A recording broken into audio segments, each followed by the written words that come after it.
Yeah. What up, Metaversians?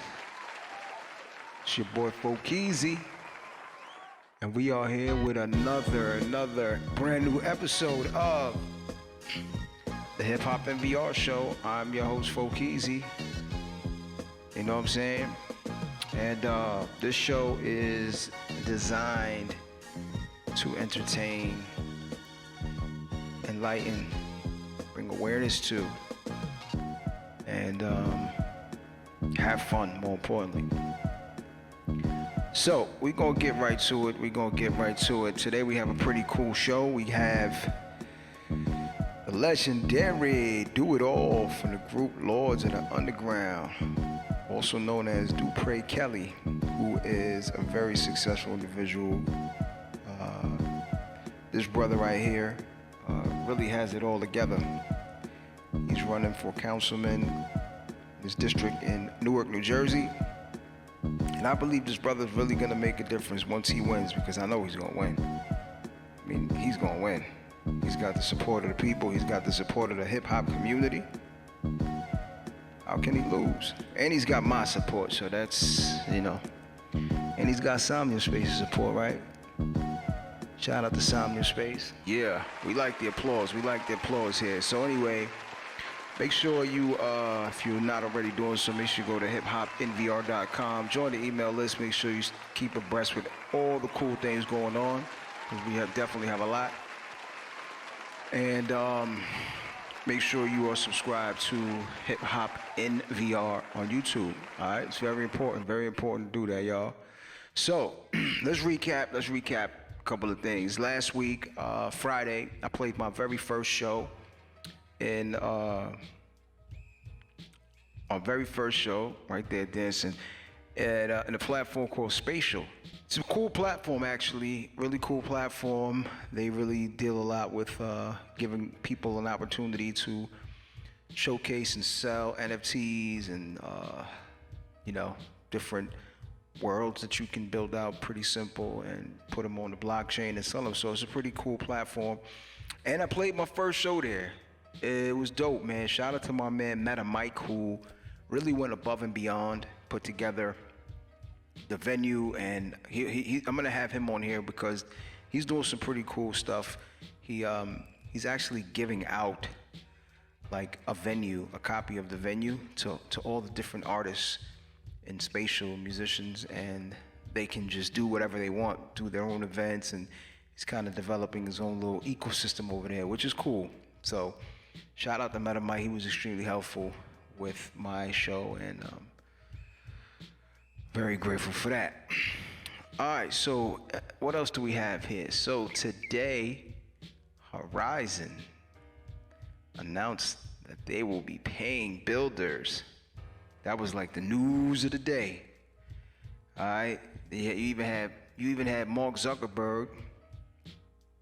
You even had Mark Zuckerberg inside of one of the worlds and kicking it with the people. So we find out Mark Zuckerberg is a man of the people. So we got mixed reviews. Some people are ecstatic, some builders are ecstatic about it. And then you have others that are like saying, what, WTF, man, like they're taking almost, so if, basically they have begun working on a handful of monetization tools for its Horizon Worlds platform that will allow select creators, not everybody, but just the select creators, to sell virtual items and effects within their custom world, setting the stage for the company's metaverse economy. The company is starting small with 2 new creator monetization features. The first is world purchases. Participating creators can sell custom objects developed using the Horizon Worlds creator tools in exchange for real-world cash.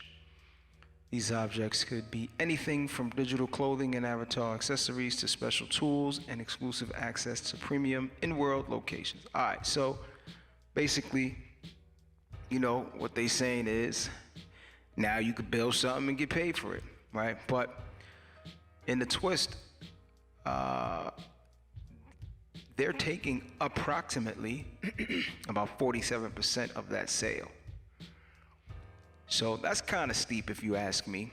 Horizons is really dope. I think it's cool and it has a ton of potential, but they have the numbers and they will have the numbers, but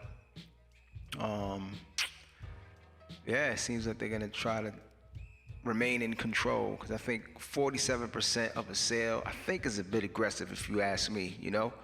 I mean, unless you're giving me some kind of an advance up front, but 47% is kind of crazy, my opinion. But I'm sure many people will find it extremely beneficial and will make full use of it. So shout out to everybody that does so. All right, then we have, what else do we have?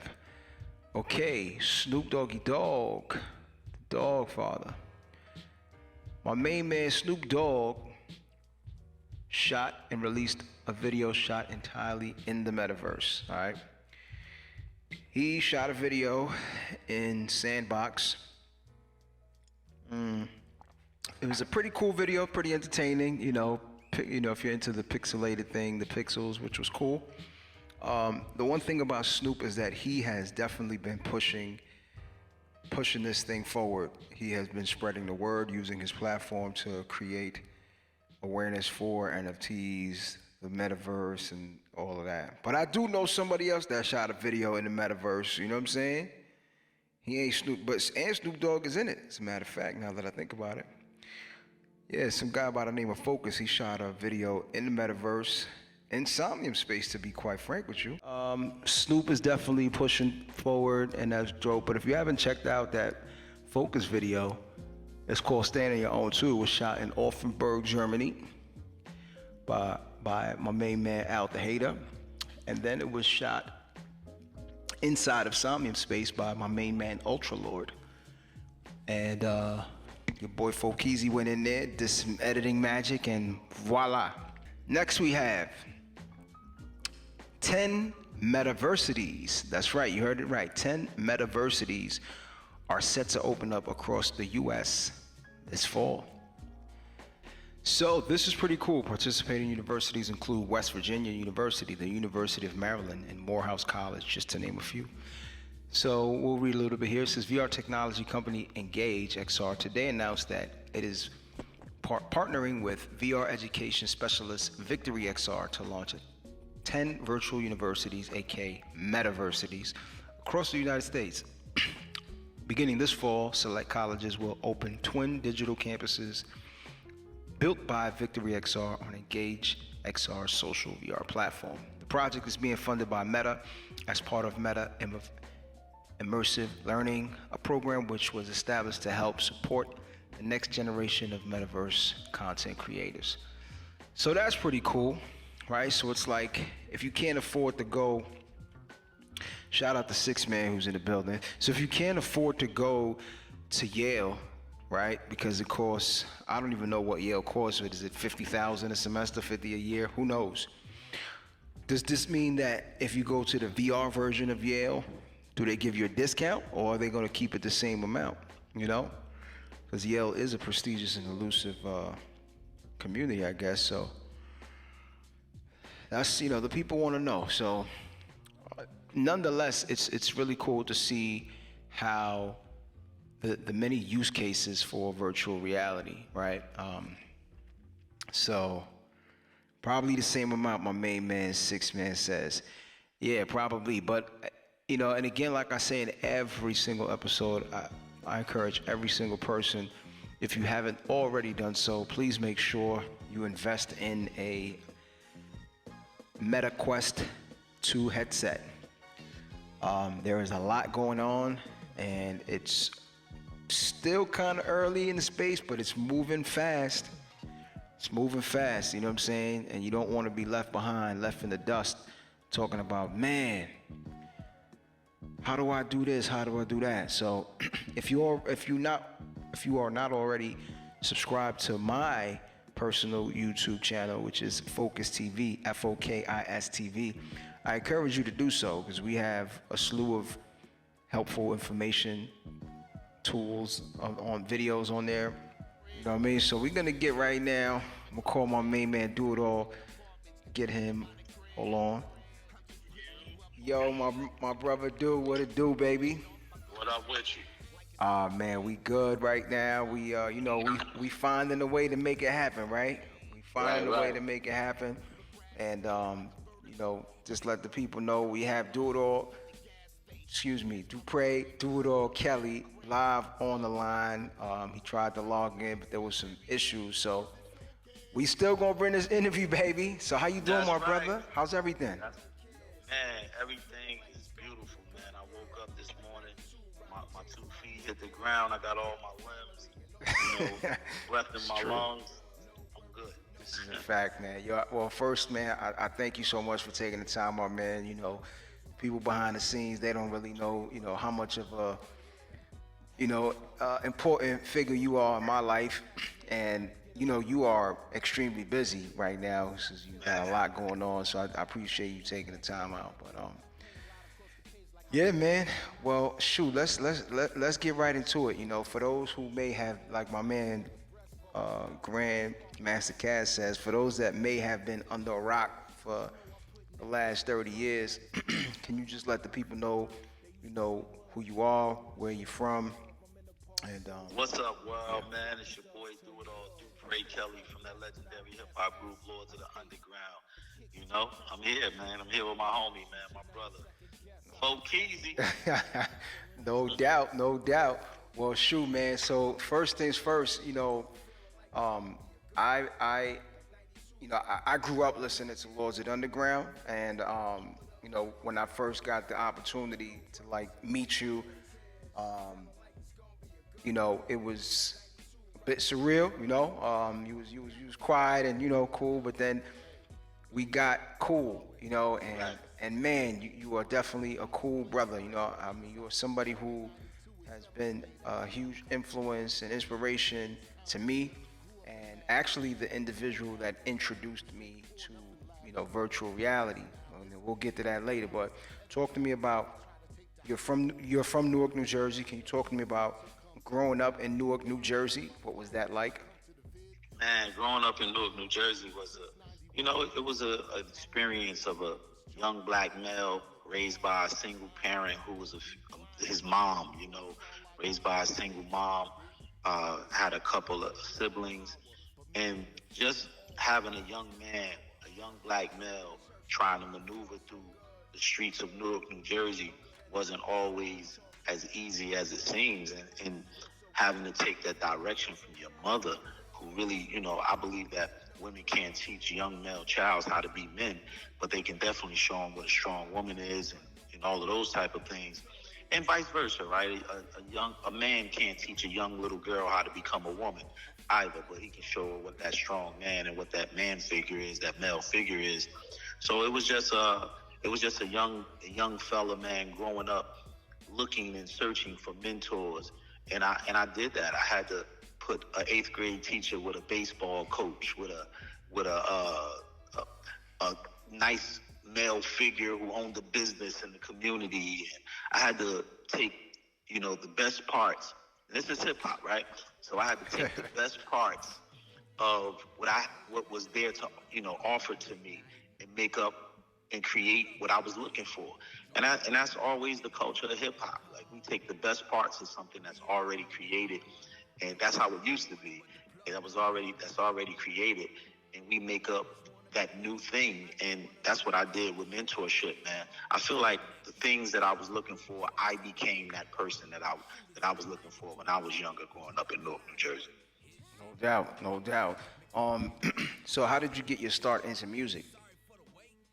Man, my start into music happened. I fell in love with hip hop. I think it was 1979, man. My uncle came home from the army, my mother's brother, and he had nowhere to stay, so he stayed in our extra room for a while. And you know, it was a different vibe going to the back of the, you know, back to the other room instead of being in the living room with my mom. You know, it was. I don't know if some old heads might catch this, but it was praying mantis in the shoebox Mm. that he kept fighting. It Yup. was a funny smelling aroma that came out of there that I know that was not that cannabis, you know. But it was also different music. It was, hip hop, hippie to the hippie, the hip hop coming out of the room. And that was different than the Shaka Khan and the Diana Ross and the James Brown and the Sam and Dave that was in the front room with my mom. So I had this eclectic house of music, and in the back it was hip hop. It was this new sound that I just fell in love with, and I wanted to explore it and find out, who else did this, what else sound like that.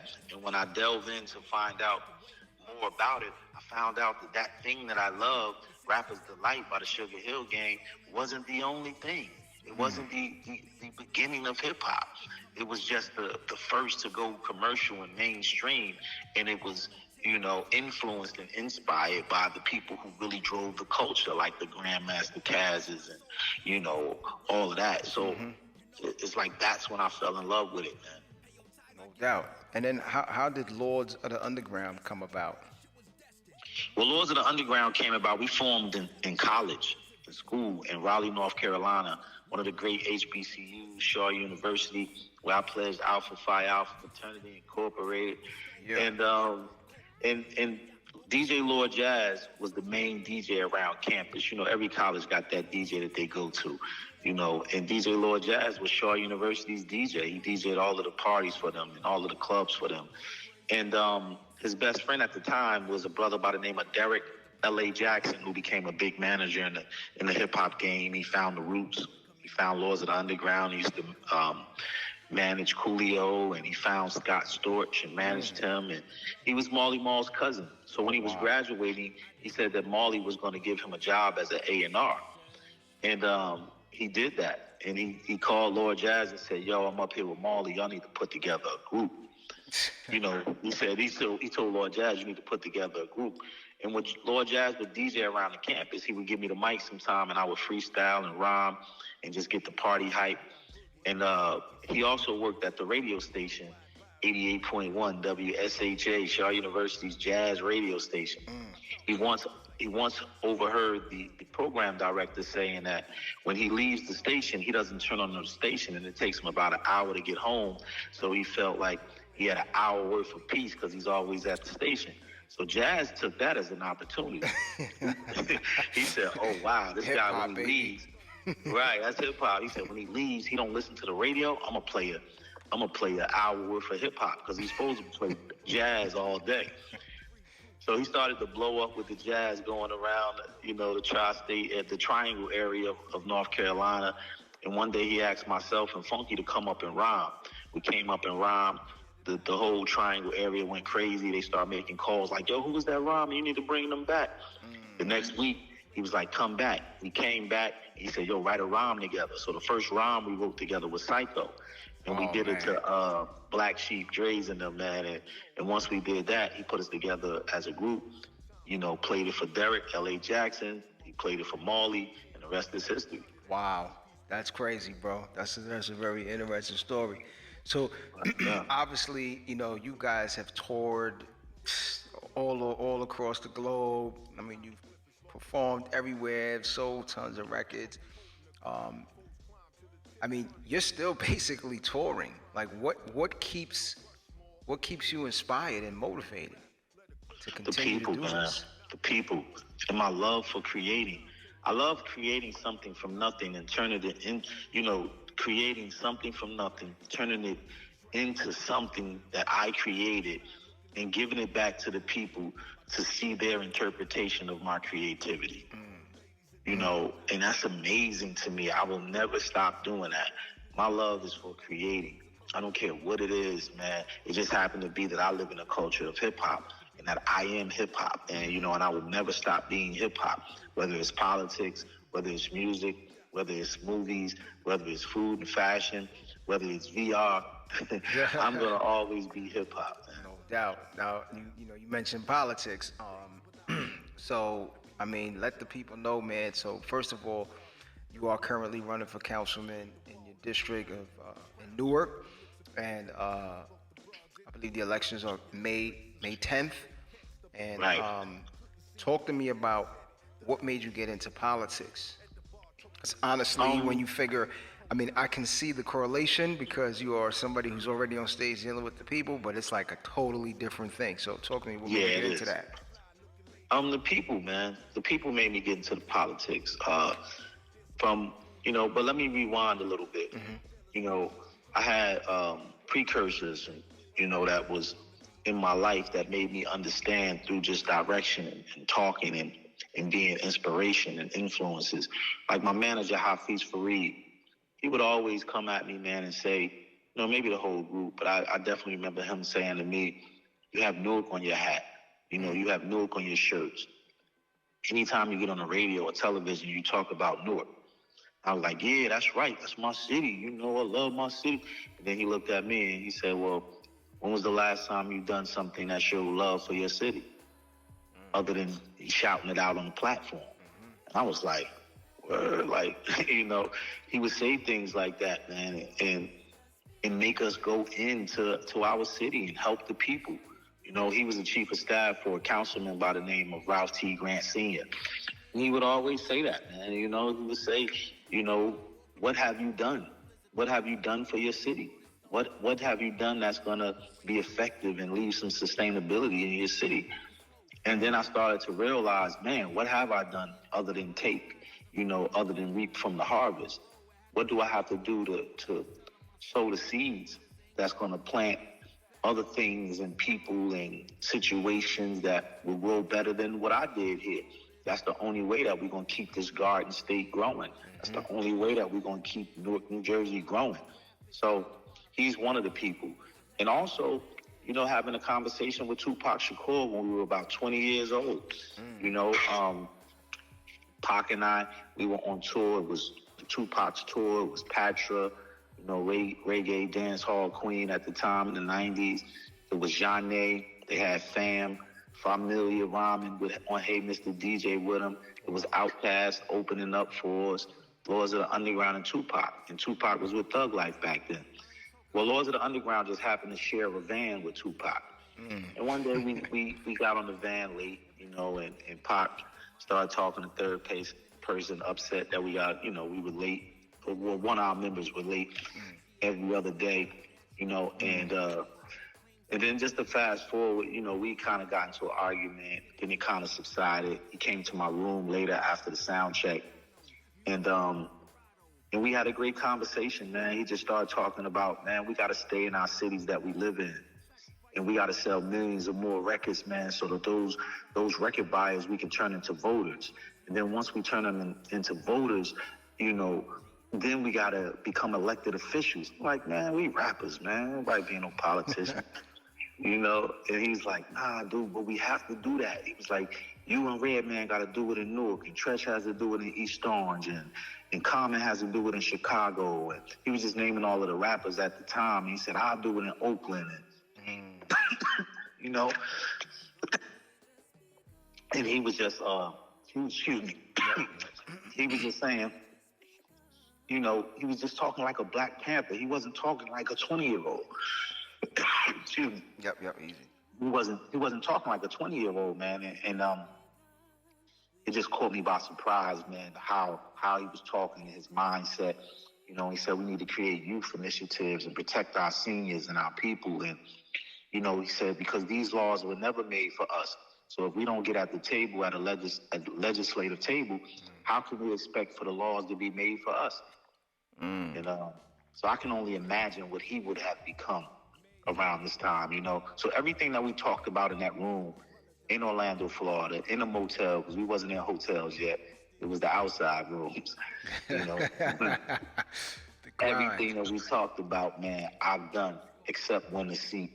And that's going to happen on May 10th, 2022 in the city of Newark, New Jersey, in the West Ward. I'm claiming it now, and we will be making history by becoming the first elected official, first platinum-selling hip-hop artist to become an elected official in the United States of America. And Sean Poe has the world title when he became the leader of the opposition in Belize City, Belize. But, we just making history, man, and we got a lot of work to do. It's incredible, man. I mean, it's incredible. I watch you. I see what you're doing. It's almost like you don't sleep. You're always on the move, you're on the go, and it's incredible. Now, with politicians and politics, it definitely sometimes it can get a little hairy, right? Just today, somebody, the lieutenant governor of New York resigned, and there's some speculation, some corrupt actions taking place, and it just seems like there's always something happening, right, with these politicians.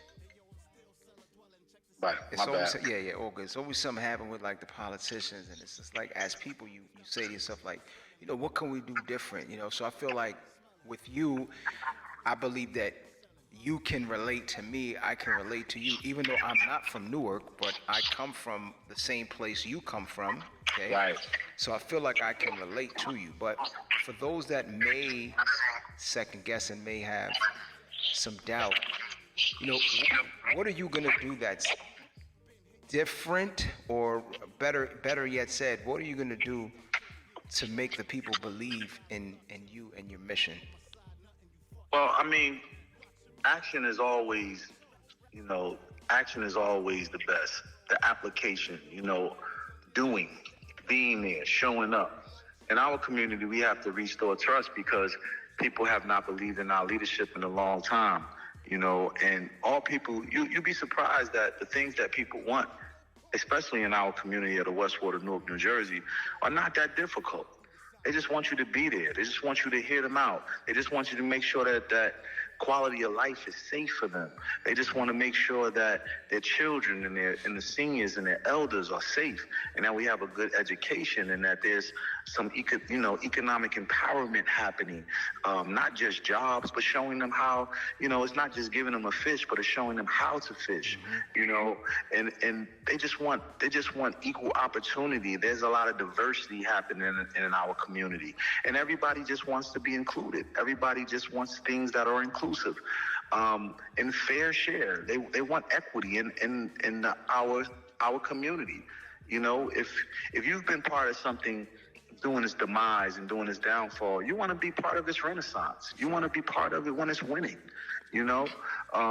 So the thing that I'm going to do differently is that I'm creating a plan that's not just made by me, but it's made for the people and by the people as well. From all of the doors that I knocked on, over the 20,000s of doors that I knocked on in this community, and talking to the residents and the homeowners and the business owners and the educators and the youth and our seniors, they're developing the plan. They're telling us what it is and what it isn't.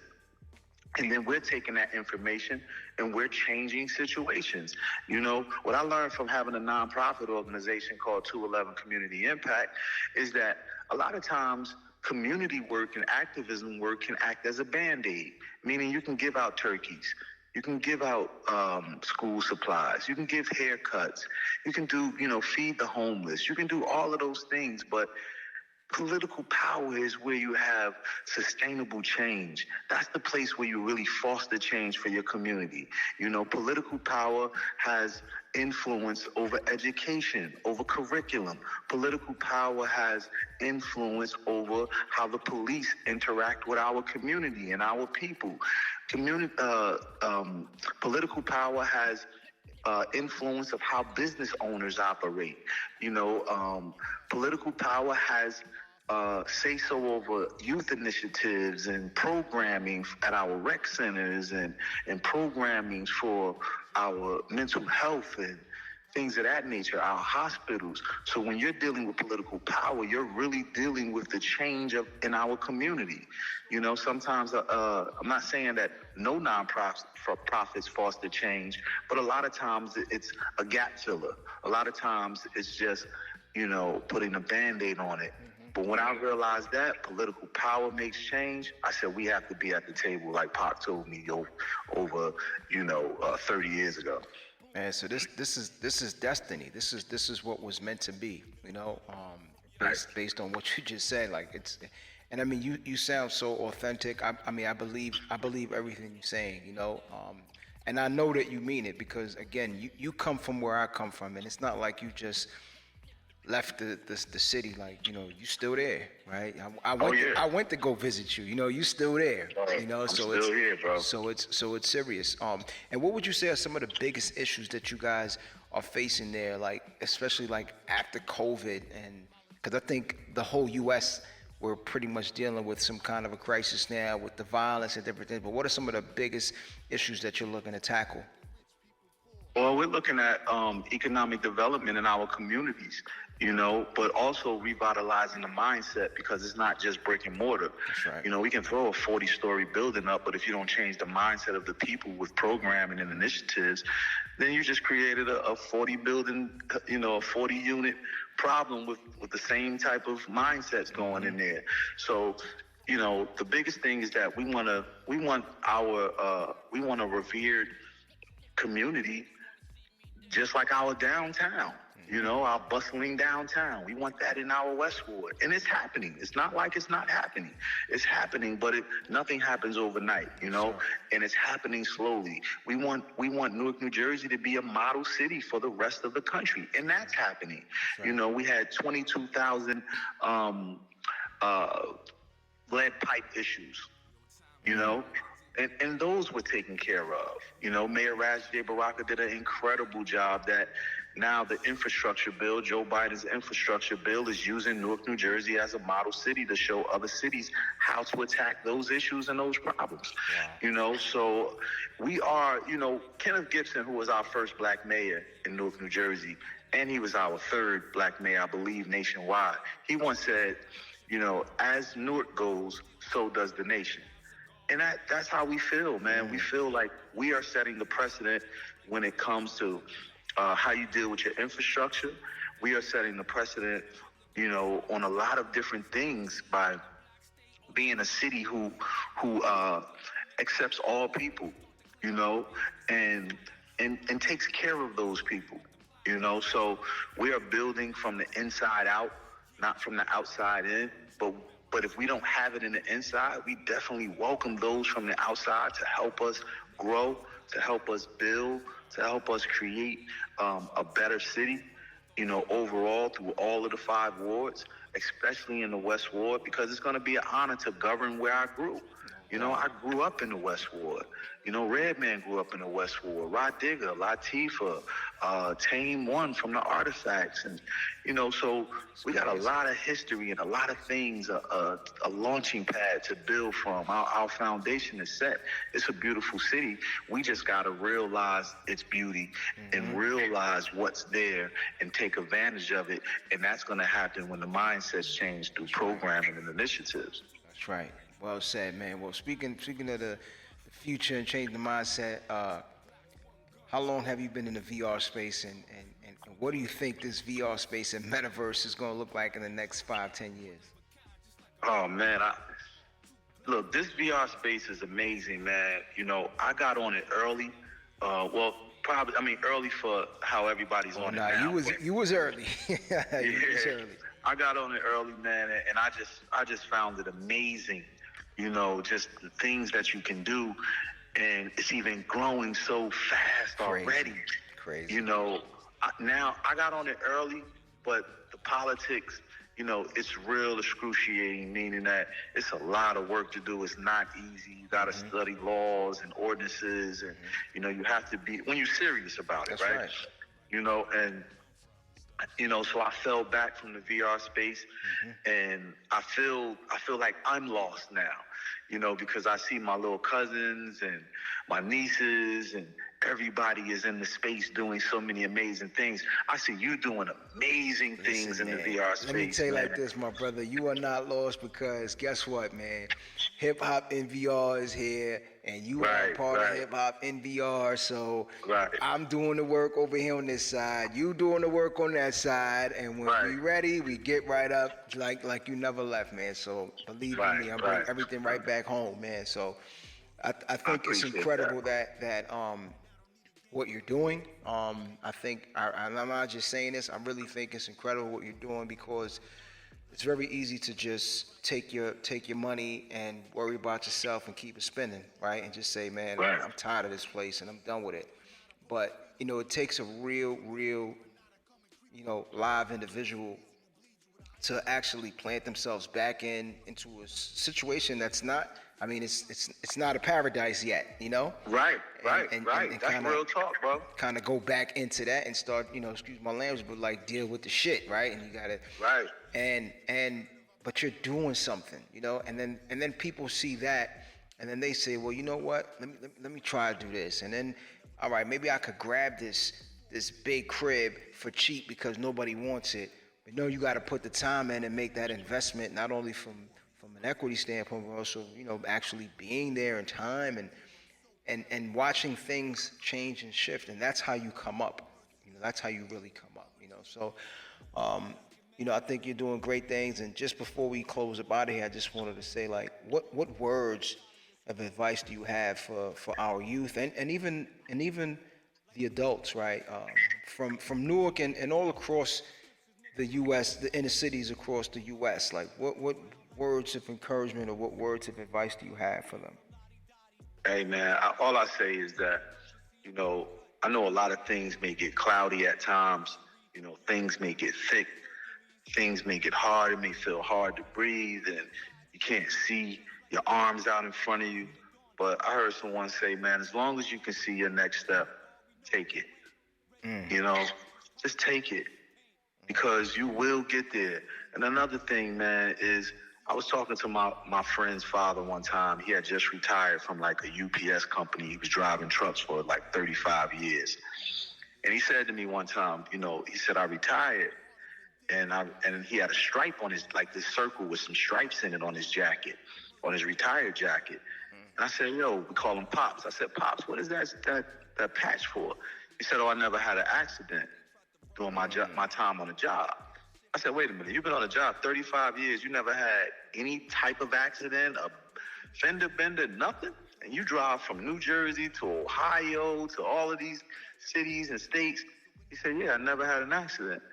I said, so you never got in trouble when you drive a 18-wheeler or 16-wheeler? And he said, nah. He said, I'm not saying that it wasn't almost. I'm not saying that I wasn't scared at times. I'm not saying that the weather conditions weren't rough and there were obstacles. I'm just saying that anytime that those things occurred, I would put my eyes where I wanted to put the rig, and I would always put it there. Now, for me, he was talking, for him, he was talking about trucks. But for me, it was about focus.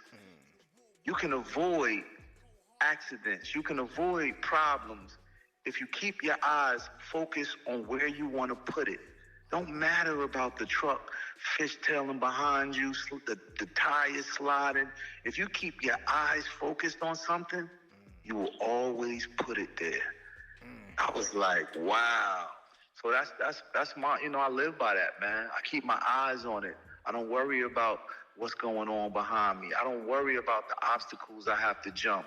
As long as I keep my eyes on it, I will put it there. So people, keep your eyes on it and put it there. And with that being said, my brother, I got the round of applause going. I thank you so much for your time. I, you know, wish you nothing but luck and success and Thank you, and brother. everything that you do. And as I stated, you know, you can count on me to go. I'll be there during the election day, and I'll be there passing out flyers, doing whatever I need to do. I'll be there. Yo, thank you, man. And to everybody that's listening, if you know somebody that knows somebody that knows somebody in Newark, New Jersey, and they just happen to be in the West Ward, you tell them on May 10th, 2022, the vote is for C4 or 4C, Dupre Kelly. Vote Kelly on May 10th, 2022 in the West Ward of Newark, New Jersey.